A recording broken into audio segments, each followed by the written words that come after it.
So as millions of South Africans and travellers from across the region get ready for the festive season, the Border Management Authority is preparing for one of the busiest periods of the year.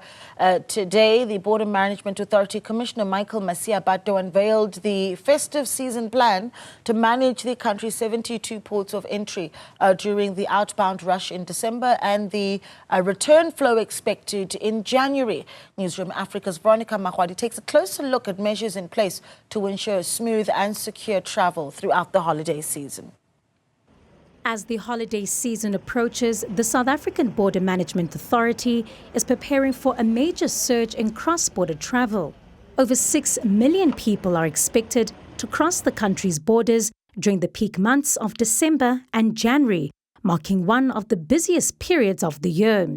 With increased traffic, the focus will be on tackling a range of security concerns from human trafficking to smuggling of contraband and illegal immigration.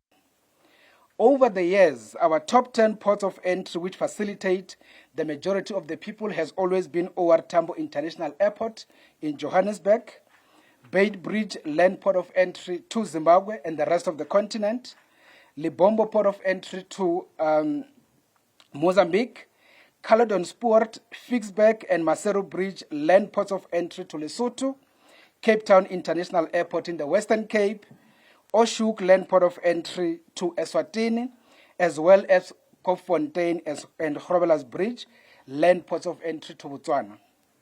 Therefore, during the development of this plan, this historical trend has been taken into consideration, especially when considering areas requiring the deployment of additional resources. Key among the preparations is the extension of operating hours at major ports of entry to ensure smoother flow for travellers and hopefully minimize delays. During the planning phase, we, amongst other activities, conducted extensive interjurisdictional discussions with our 6 immediate neighboring countries of Lesotho, Mozambique, Zimbabwe, Namibia, Eswatini, as well as Botswana, in order to streamline border processes and coordinate our work modalities for this period. As a result, we have agreed to adjust operating hours at some of the key ports which do not operate on a 24-hour basis. But this year, authorities face additional challenges, like a month-long post-election protest in neighboring Mozambique. Libombo Port of Entry remains very much volatile, and therefore we don't encourage people to laterally go around that particular area. And the reason why we are emphasizing this point is because even if there might be some few hours of stability, it can erupt at any time, and that is where our problem is.